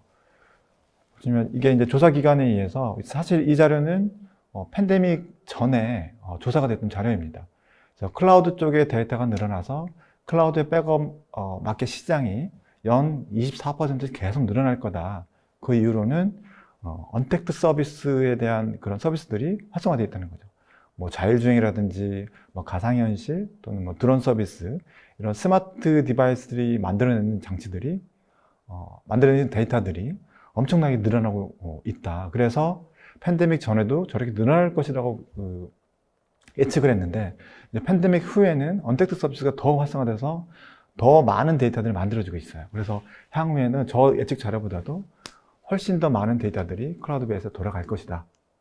그래서 데이터는 계속 늘어나게 되고 그 데이터의 값어치는 계속 늘어나게 될 것으로 전망을 하고 있습니다. 자, 그 다음으로는 이제 백업 시장에 대한 동향을 좀 설명을 좀 드리겠는데요.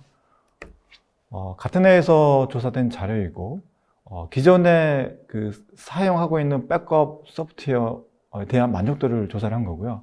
근데 그 백업 소프트웨어를 그 조사했던 전체 인원들 중에 40%는 바꾸고 싶대요. 바꾸고 싶은 주된 이유는 제가 좀 중요하게 보이는 부분을 빨간색으로 라인으로 좀 줄을 그어놨는데, 첫 번째가 백업 앤 리커버리, 백업에 대한 성능, 복구에 대한 기능, 이런 포인트들이 최상위에 있습니다. 사실 이 백업 성능이나 복구 성능에 대한 이슈들은 초창기 백업 때부터 계속 있었던 거예요. 그래서 저도 이 장표를 보고 약간 좀 의아해했는데 해마다 이렇거든요. 매년 조사되는 자료를 봐도 계속 저 백업 복구에 대한 성능 부분이 상위권을 차지하고 있습니다. 저렇게 되는 이유는 항상 어떤 모든 벤더들이 데이터 증가율을 예측을 하고 거기에 맞는 하드웨어나 소프트웨어 기능들을 인앱을 시킵니다. 하지만 데이터의 증가율이 그 예측들보다 더 늘어난다는 거죠. 그래서 첫 번째 이유가 그렇고요. 두 번째 이유는 이 백업 방식에 대한 접근 방식이 어떤 현대화된 방식이 아닌 인프라는 현대화됐는데 레가시한 방식으로 접근을 했다라든지 이런 경우에는 성능이 느릴 수밖에 없는 거고 그런 백업 복구에 대한 방식을 좀 바꿔야 되는 좀 그런 이슈들도 좀 있습니다. 그래서 이 가트너가 이런 포인트로 고객의 서베이를 했고 가트너 매직 쿼드런트라는 자료를 수집을 했는데 이번에 올해 2020년 8월 달에 나온 자료이고요. 과거와는 좀 틀리게 과거에 조사했던 내용들은 어떤 그 인프라의 환경에 국한되지 않고 백업 소프트웨어가 가지고 있는 기능 위주의 어떤 평가들을 많이 했습니다. 근데 이 장표에서 보듯이 물리 서버, 가상화 서버, 그리고 퍼블릭 클라우드에 대해서 세 꼭지로 나눠서 평가를 했어요. 이 세 꼭지로 나눴다는 것은 이미 글로벌한 그 고객들은, 사용자들은 인프라가 하이브리드 클라우드 형태로 다 세분화되어 있다는 팩트데이터를 볼 수가 있습니다. 그래서 이 평가할 때도 고객이 백업 성능에 대한 불만들이 많아서 퍼포먼스에 대한 부분을 전체 100% 중에 20% 정도를 책정을 했고, 그리고 어플리케이션 서포트 여부, 얼마나 많은 어플리케이션 지원하는지, 또 얼마나 많은 플랫폼을 지원하는지에 대해서 15%를 책정을 했습니다. 그래서 이 세 가지만 합쳐도 벌써 50%거든요. 그래서 전체 100% 중에 얼마나 백업 복구 성능이 빠르냐, 또는 얼마나 많은 어플리케이션이나 플랫폼을 지원하느냐를 굉장히 높은 점수를 평가를 했습니다. 그래서 그 컨볼트가 이 세 꼭지 부분에 대해서 전부 1등을 차지를 했고요. 이 NQ 자료를 보시면 이 그래프 자료인데 그 전 페이지에 있던 백데이터를 가지고 이제 그래프를 그려놓은 겁니다. 이 그래프를 처음 보시는 분도 있을 텐데요.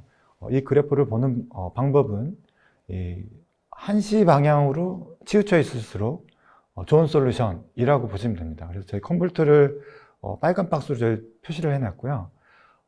9년 연속 컨볼트가 같은 엔터프라이즈 백업 소프트웨어 중에 리더를 계속 차지하고 있습니다. 그래서 저희가 같은 해 그 9년 연속 리더를 차지하고 있는 주된 이유는 매년 어떤 평가 기준에 의해서 가트너가 바라보는 어떤 미래지향적인 솔루션들이 있습니다. 그래서 컨볼트가 가장 좀 미래지향적인 소프트웨어가 가장 걸맞는다라는 포인트로 계속 좋은 점수를 받고 있습니다. 자, 그럼 그 현대화된 백업 앤 리커버리가 뭔지 좀 컨셉을 좀 설명을 드리도록 하겠습니다. 그 전에 조사 자료 장표를 하나 좀 설명을 드릴 건데요. 이 퍼블릭 클라우드로, 온프레미스에서 퍼블릭 클라우드로 인프라를 이관했던 사용자들이 매니지먼트적인 측면에서는 한 54% 정도가 더 복잡하대요. 클라우드로 가게 되면 좋은 점이 되게 많거든요. 스케일을 마음대로 조정할 수 있다라든지, 데이터 포팅이라든지, 이런 굉장히 사용한 만큼만 쓴다든지, 이런 좋은 요소들이 많은데, 저분들이 매니지먼트가 복잡하다라고 했던 부분은 크게 두 가지로 설명을 드릴 수가 있어요. 첫 번째는 이 퍼포먼스고요. 두 번째는 약간 비용적인 측면입니다. 이 퍼포먼스는 클라우드는 정말 좋긴 한데 온프레미스 상에서 아주 고성능의 업무들, 하이엔드급의 고성능의 업무들을 퍼블릭 클라우드로 옮겼을 때 이 퍼블릭 클라우드에서 온프레미스에서 나왔던 그런 성능을 뽑아내기 위해서 튜닝하는 작업들, 이런 작업들이 어렵다는 거예요. 아직까지는 이 온프레미스 하이엔드급의 성능을 냈던 업무들을 이 클라우드로 서비스를 할 때 똑같은 동일한 퍼포먼스를 내기 위한 고민거리가 좀 있습니다. 두 번째는 비용적인 측면인데요. 퍼블릭 클라우드는 사용하는 만큼만 내는 거기 때문에 최대한 적게 쓰는 게 유리합니다. 근데 만약에 뭐 VM 업무, 웹 와스 업무를 VM을 10개를 띄웠다. 피크 타임 때는 10개를 다 쓰지만 빛 피크 타임 때는 뭐 2개만 필요하다고 하면 사실 빛 피크 타임 때는 그 8개의 나머지 VM을 꺼놓게 되면 비용적인 세이브가 되는 거거든요. 근데 관리자 입장에서는 그거를 체크를 해서 감지를 해서 사용하지 않는 시간대에는 특정 VM을 다운시키고 이런 매니지먼트를 해야 되는 겁니다. 그래서 비용 세이브적인 측면으로 접근을 하다 보니 매니지먼트 요소들이 되게 많아진다는 거죠.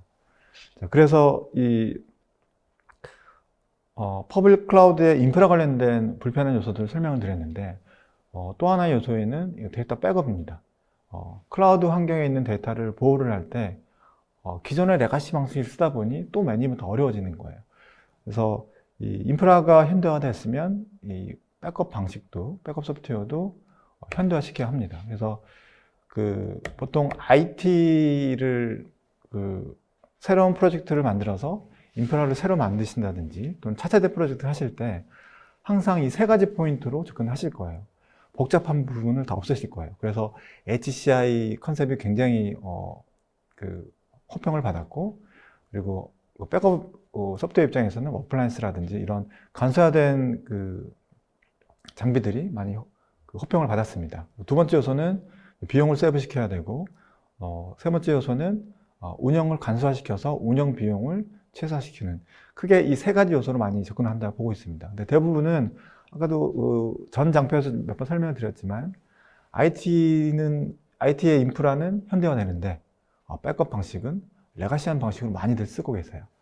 자, 그러면 백업 데이터 보호, 백업을 왜 현대화해야 되는지 네 꼭지로 좀 설명을 드리면, 첫 번째가 클라우드 연계에 있습니다. 이 클라우드 연계 부분도 여러 가지가 있는데요. 한 가지만 말씀을 드리면 데이터 소산 부분에 있습니다. 보통 과거에는 데이터를 원격지에 소산하기 위해서 테이프 장치를 많이 썼었는데요.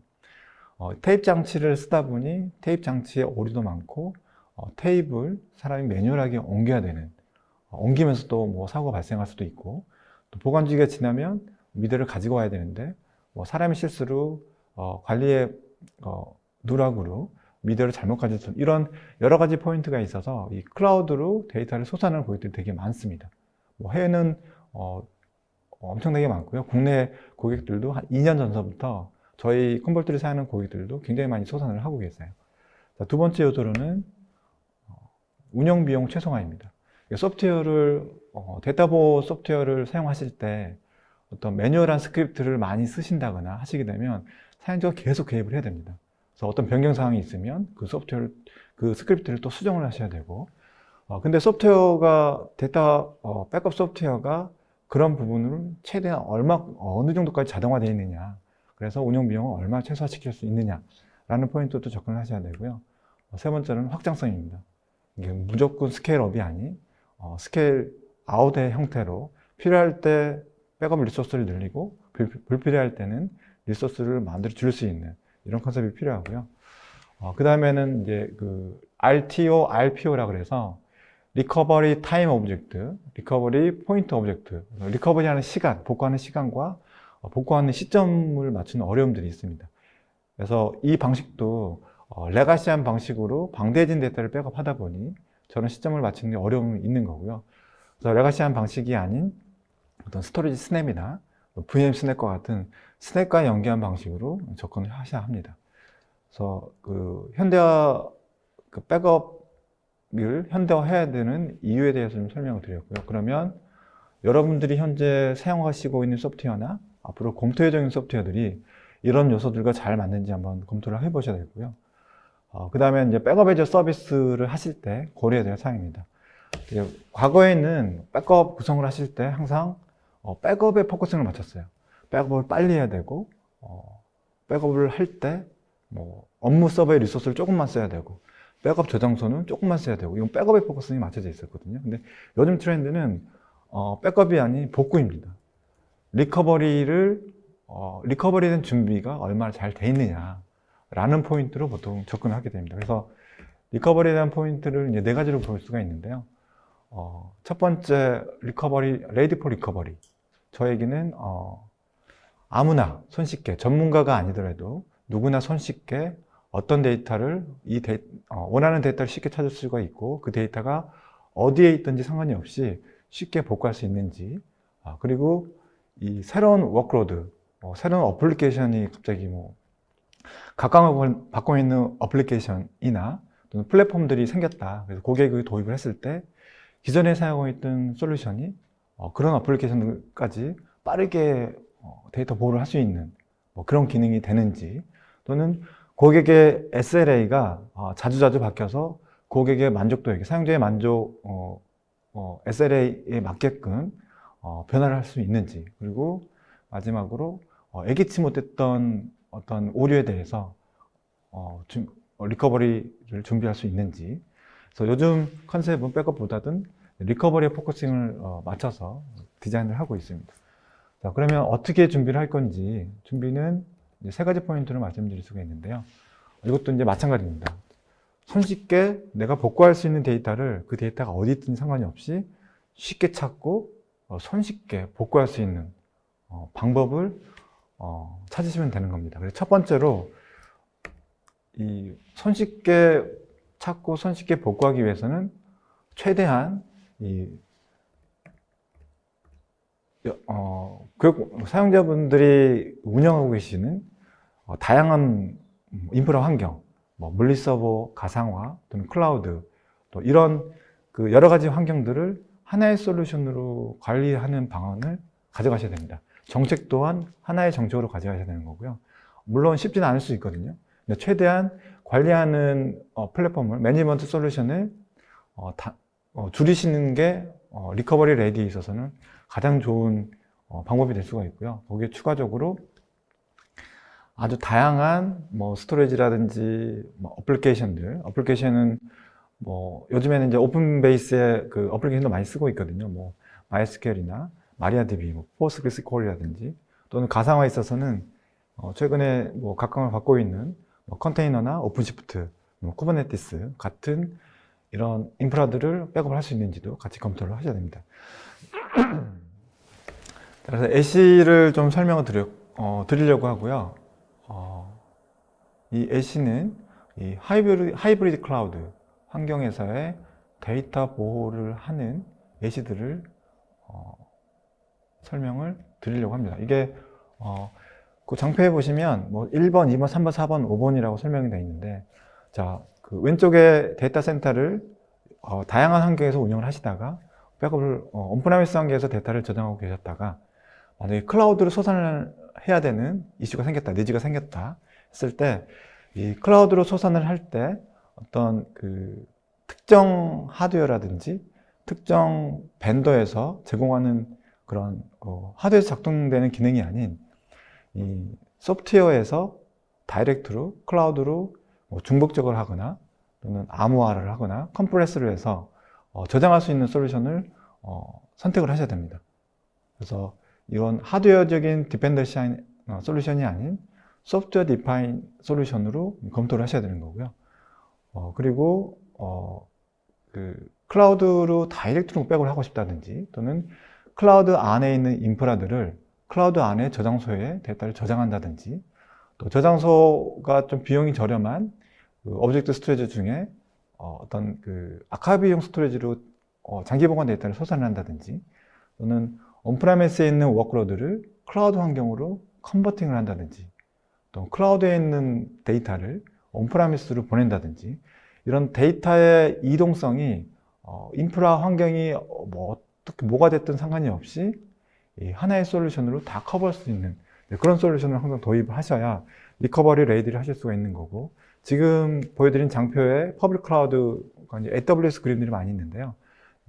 이 AWS가 됐든 구글이 됐든 애저가 됐든 또는 오라클 클라우드가 됐든 이 메이저 4개의 퍼블릭 클라우드에 대해서 온프레미스와 다 호환이 되게끔 가능한지에 대한 검토를 하셔야 되는 거고, 두 번째는 똑똑해야 됩니다. 그래서 요소로는 4가지를 설명드렸는데 두 번째부터 설명을 드리면 이 머신러닝과 통합 인티그레이트 머신러닝을 좀 설명을 드리면 RTO, RPO를 자동으로 맞춰야 된다. 이게 뭐냐면 그 어떤 파일 백업이나 또는 어플리케이션 백업 같은 경우에는 포인트, 복구하는 시점을 맞춰주기 위해서 사용자가 개입해서 매뉴얼한 스케줄을 걸어 놓습니다. 10분에 한 번, 2분에 한 번 이런 식으로 매뉴얼에 설정을 하게 되는데, 이 수많은 어플리케이션들을 저 포인트 RPO를 맞추기 위해서 스케줄을 많이 만들다 보면 이제 매니지먼트 하는데 굉장히 복잡할 수가 있거든요. 그래서 단순히 그 RPO, RTO를 컴포트 같은 경우에는 RTO, RPO를 원하는 시간대로 맞춰주기만 하시게 되면 컴포트 엔진이 머신러닝과 작동을 해서 RPO, RTO를 소프트웨어가 맞추도록 계속 노력을 합니다. 그래서 저런 RTO, RPO를 자동으로 맞춰줄 수 있는 소프트웨어가 되는 거고요. 세 번째 어너멀리 디텍션은 이 비정상에 대한 자동 감지를 설명을 드리는 거고요. 보통 백업 관리자는 백업이 잘 끝났다, 실패했다, 보통 이 2가지 포인트를 보거든요. 근데 백업 데이터가 갑자기 뭐 전일에 비해서 늘어났다든지 또는 백업 시간이 갑자기 뭐 늘어났다든지 이런 포인트들은 쉽게 발견하기가 힘듭니다. 그래서 사용자가 놓치기 힘든 어떤 장애 포인트, 미리 감지할 수 있는 장애 포인트들을 감지할 수 있는 능력이 되어야 되는 거고, 네 번째 요소는 SRM, 스토리지 리소스 매니지먼트 영역이고요. 백업은 좀 특이하게 전체 인프라의 데이터를 백업 저장소에 다 가지고 있습니다. 그래서 이 백업 저장소에 있는 데이터를 잘 분석을 하게 되면 전체 인프라의 데이터가 한눈에 보일 수가 있습니다. 그래서 세컨더리 스토리지 저장이 된 백업 데이터를 이용해서 인프라 현황을 어떻게 파악할 수 있는지의 기능을 가지고 있는 게 이 4가지 요소가 두 번째 요소인 똑똑해야 된다. 데이터베이스 솔루션은.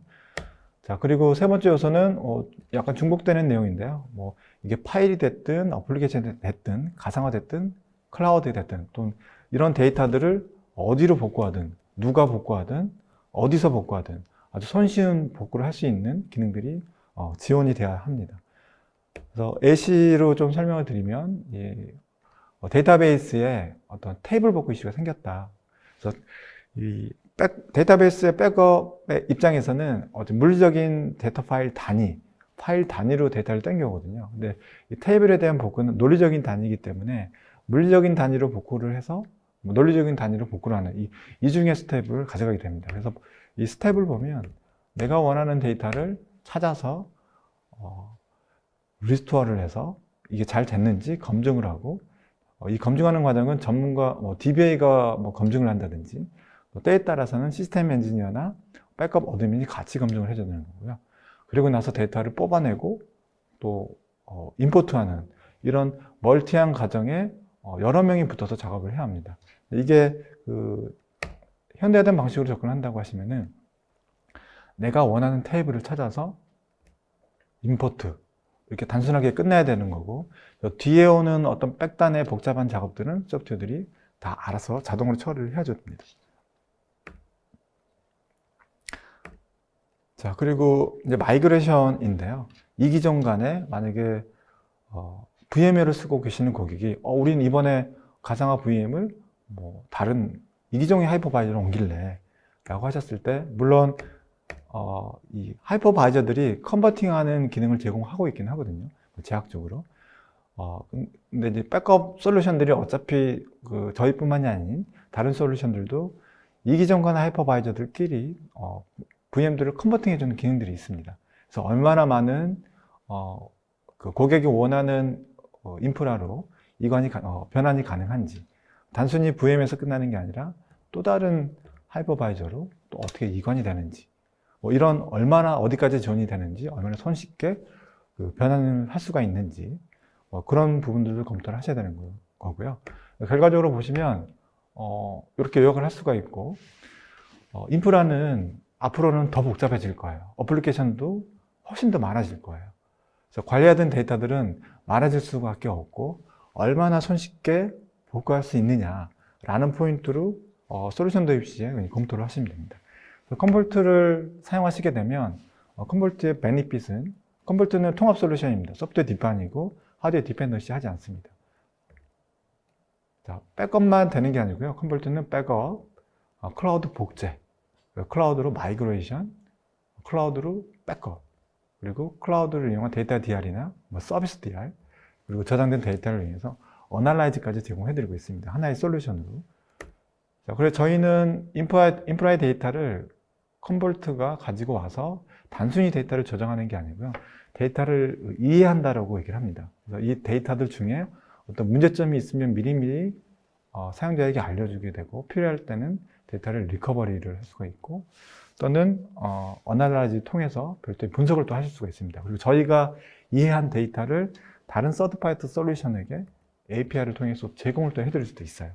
그래서 컴볼트는 굉장히 하나의 플랫폼으로 거의 대부분의 인프라를 다 서포트를 할 수가 있습니다. 퍼블릭 클라우드, 온프라미스, 가상화, HCI 다 지원이 되고요. 굉장히 똑똑합니다. 거의 대부분의 오퍼레이션이 풀 오토매틱하게 오토메이션으로 되어 있고요. 그리고 리커버리 하는 방식 또한 굉장히 심플합니다. 그래서 저희 조사 기관에서 컴볼트를 사용하고 있는 고객들을 대상으로 조사를 해봤더니 컴볼트를 도입한 이후에 인프라에 들어가는 비용이나 소프트웨어 서비스라는 비용이 44% 절감이 됐다고 합니다. 이렇게 나온 이유는 저희 소프트웨어가 어떤 특정 하드웨어에 밴드 락인이 걸리지 않는 소프트웨어 기반의 접근이다 보니 저런 하드웨어 인프라 비용이 줄어들 수밖에 없었던 거고요. 자, 그리고 관리하는 시간이 대폭 줄었다고 합니다. 저건 또한 저희 소프트웨어가 컴볼트 소프트웨어가 거의 자동화 기능이 굉장히 잘 되어 있기 때문에 저런 많은 시간 세이빙 타임이 올 수가 있었고요. 그다음에 다우존스 같은 저희 고객 사례를 보게 되면 다우존스가 온프라미스 환경을 AWS 환경으로 전부 다 이관을 했습니다. 이관했을 때 데이터 마이그레이션에 대한 영역을 다 컴볼트 소프트웨어를 이용해서 다 이관을 하게 됐고요. 그래서 AWS 이관한 이후에 비용 세이브가 있었고 또 관리 포인트 또한 이 DR과 관련된 비용이 절반 이상 줄었다고 합니다. 그래서 요약을 마지막으로 제가 이제 썸머리를 해드리면 제품을 도입하실 때 두 가지 포인트로 접근하십시오. 비용이 얼마나 세이브 될 수가 있을지. 당장 도입 비용이 아니고요. 이 비용에는 도입, 증설, 앞으로 늘어날 데이터에 대한 그런 부분까지 같이 감안한 비용과 얼마나 심플하게 운영할 수 있는지, 도입 비용, 증설 비용, 운영 비용에 대해서 검토를 하시면 되고, 그 다음에는 도입하는 소프트웨어가 얼마나 최신화되어 있는 솔루션들인지, 위에 설명드린 최신화된 솔루션 요소들을 다 만족하는지를 검토하셔서 도입을 하시면 되겠고요. 오늘 제가 좀 약간 백업 솔루션을 도입을 하실 때 이런 포인트들을 같이 검증을 하십시오라고 제가 가이드를 드린 거고요. 좀 새로운 솔루션 도입하실 때 제가 설명드린 내용이 좀 많이 좀 도움이 되셨으면 하는 바람입니다. 그래서 오늘 발표는 이상으로 마치도록 하겠고요. Q&A는 저희가 메시지로 올라온 Q&A를 한꺼번에 다 정리를 해서 내일 중으로 다 모든 분들께 회신 가도록 하도록 하겠습니다. 긴 시간 들어주셔서 감사합니다. 고맙습니다. 네, 컴볼트 코리아 성광일 이사님 행사 마지막 발표 잘 들었습니다. 여러분 이틀 동안 이렇게 모두 바쁘신 가운데 본 행사를 끝까지 시청해 주셔서 감사드리고요. 협회는 앞으로 향후에도 더욱 유익한 프로그램으로 다시 뵙도록 하겠습니다. 그리고 참고로 저희가 본 행사 동영상은 추후 키스파 TV 유튜브에 올려놓을 예정이고요. 발표 자료, PDF 자료는 협회 홈페이지 자료실에 업로드를 해 놓도록 하겠습니다. 그리고 제가 서두에도 말씀드렸지만 설문지를 아직 작성하지 못하신 분은 저희가 알려드린 링크를 통해서 그 설문을 통하여 그 주관식 내용에도 앞으로 향후 행사를 좀 더 어떻게 했으면 좋을까 여러분의 귀한 의견을 주시면은 반영하여 더욱 성숙된 또 협회 행사가 되도록 적극적으로 노력하겠습니다. 여러분 귀한 시간 양 이틀간에 걸쳐서 오늘 행사 드디어 마치겠습니다. 여러분 감사합니다.